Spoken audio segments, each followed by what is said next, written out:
अभी आज अपन इस क्लास में मैथ्स पढ़ेंगे। मैथ्स बहुत सी इजी सब्जेक्ट है, इसमें आपको समझने की ज़रूरत रहती है, कोई रट्टा मारने की या पैनिक होने की ज़रूरत नहीं है। मैथ्स को आप समझ के करोगे तो इजीली सोल्व हो जाता है। अभी आज अपना फर्स्ट क्लास है, काफ़ी दिनों का गैप हो गया है, तो अब अपन बेसिक्स पढ़ते हैं, बिल्कुल सिंपल। तो अभी मेनली मैथमेटिक्स नाम सुनते ही क्या आता है? संख्या। संख्या अपने दिमाग में आती है, तो संख्या बहुत भागों में डिवाइड रहती है। तो अपन उन भागों को, अलग अलग भागों के समझते हुए पूरी संख्या को समझने की कोशिश करेंगे। आज अपनी इस क्लास में अपन सबसे पहले संख्या पद्धति से शुरुआत करते हैं, नंबर सिस्टम। ठीक है,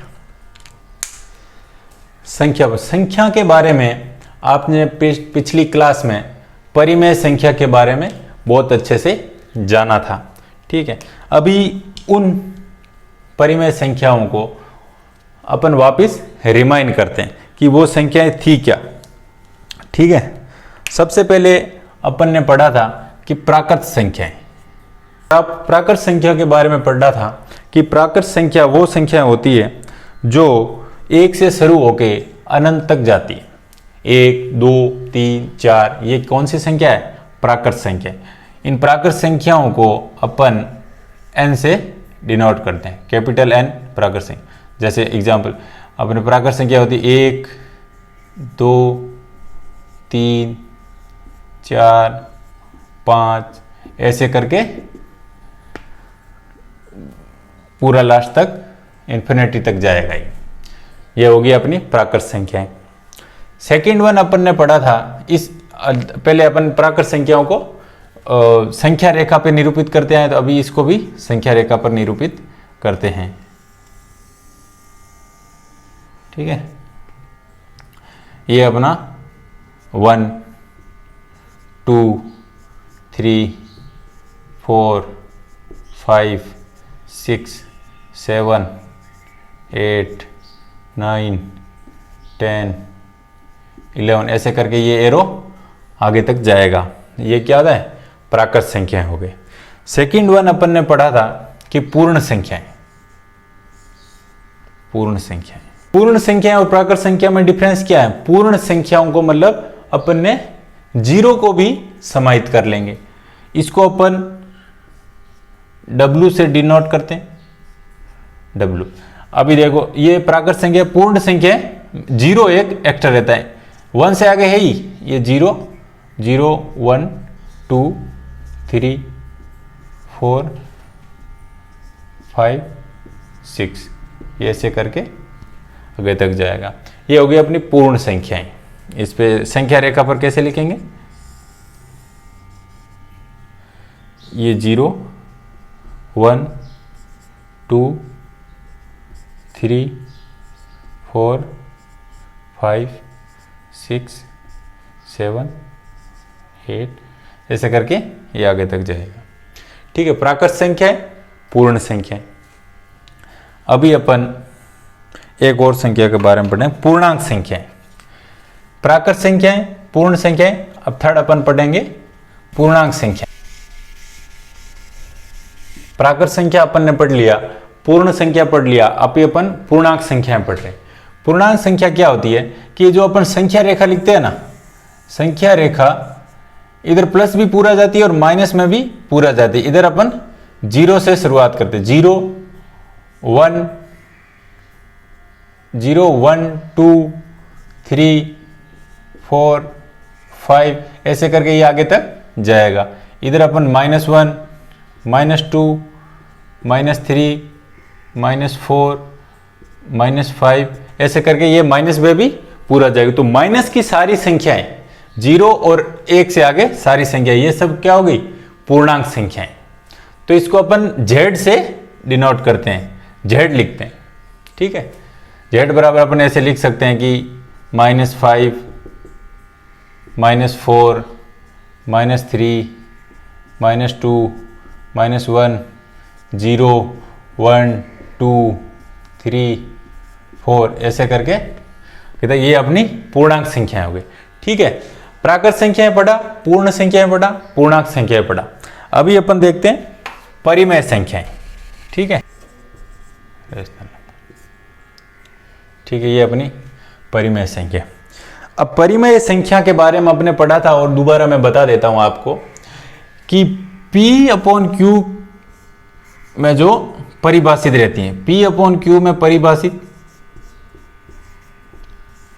P/Q में परिभाषित, जहां P व Q पूर्णांक संख्याएं हैं, P व Q पूर्णांक संख्याएं हैं। P/Q के रूप में परिभाषित होती है जब P व Q पूर्णांक संख्याएं हैं तथा Q 0 नहीं हो सकता।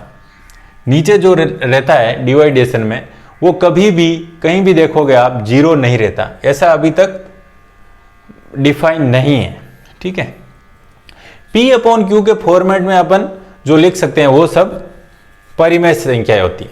ठीक है, जैसे 1/2, 3/4 ऐसे करके जो परिमेय संख्या वो सब परिमेय संख्या रह गए। अपन ने इस बारे में पहले भी पढ़ा हुआ है।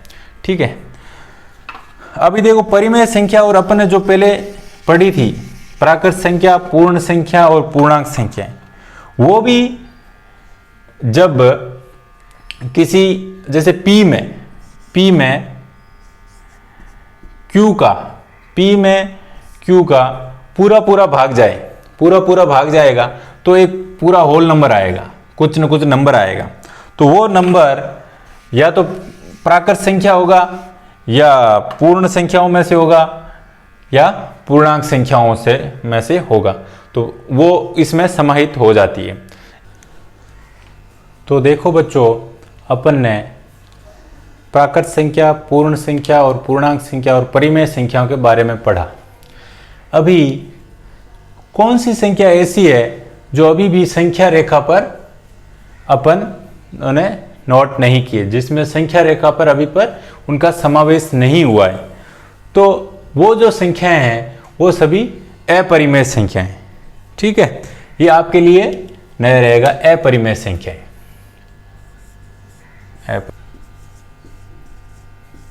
ठीक है, इसकी अपन परिभाषा लिखते हैं, मतलब वह संख्याएं जिनको अपन P/Q के फॉर्मेट में परिभाषित नहीं कर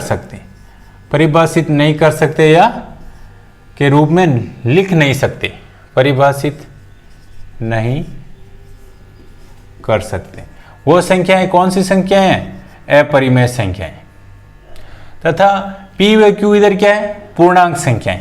P व Q, जहां P व Q पूर्णांक संख्याएं हैं, पूर्णांक संख्या, और Q है वो 0 नहीं हो सकता। ठीक है, अपरिमेय संख्या वो संख्याएं होती हैं जिसको P/Q के रूप में अपन लिख नहीं सकते। ठीक है, अभी तक अपन जो भी संख्याएं पढ़ी थी उनको P/Q के रूप में अपन लिख सकते थे। ठीक है, अभी अपन एग्जांपल लेते हैं, जैसे कि √2, √3, √7, मतलब ये अपरिमेय संख्याएं हैं। पाई 1.150015 ऐसा कुछ जो रहेगा प्रसारित, जिसको अपन P/Q के फॉर्मेट में नहीं लिख सकते, वो सभी क्या है? अपरिमेय संख्याएं हैं। ठीक है, अभी जैसे इसमें ये आप रूट देख के समझ रहे हो कि इसकी वैल्यू आ सकती है, इसकी नहीं। जैसे आपने √4 पढ़ा तो √4 को अपन 2 लिख सकते हैं, तो ये एक परिमेय संख्या ही है, परिमेय संख्या या पूर्ण संख्या, पूर्णांक संख्या या प्राकृत संख्या। इसको परिमेय संख्या मतलब 2 इसके नीचे अपन 1 लिख सकते हैं, 1 से सभी को डिवाइड कर सकते हैं। तो ये वैसे √25 लिया आपने, √25 को 5 लिख सकते हैं। ठीक है बच्चों, अभी ये अपरिमेय संख्या होगी। तो अपन इन परिमेय और अपरिमेय संख्या को मिला के जो पूरी संख्या होती है उसको अपन बोलते हैं वास्तविक संख्याएं। वास्तविक संख्याएं, वास्तविक संख्याएं। ये सभी संख्याएं जो प्राकृत संख्या, पूर्ण संख्या, पूर्णांक संख्या, परिमेय संख्या, अपरिमेय संख्या, इन सभी को मिला करके अपन जो संख्या एक ही वर्ड में बोलते हैं वो होते हैं वास्तविक संख्या। ठीक है, तो अभी अपने वास्तविक संख्या को समझा। अपन अभी अपनी अगली क्लास में, आज के लिए इतना ही, काफी दिनों बाद अपना ये फर्स्ट क्लास हो रहा है तो आज के लिए इतना ही पढ़ेंगे। इसके बाद कल अपन क्या पढ़ेंगे, वास्तविक संख्याओं का दशमलव प्रसार के बारे में पढ़ेंगे। फिर अपन उसके ऊपर क्वेश्चन करेंगे और फिर इसके ऊपर जो प्रश्नावली रहेगी उसको पूरा सोल्व करेंगे। ठीक है।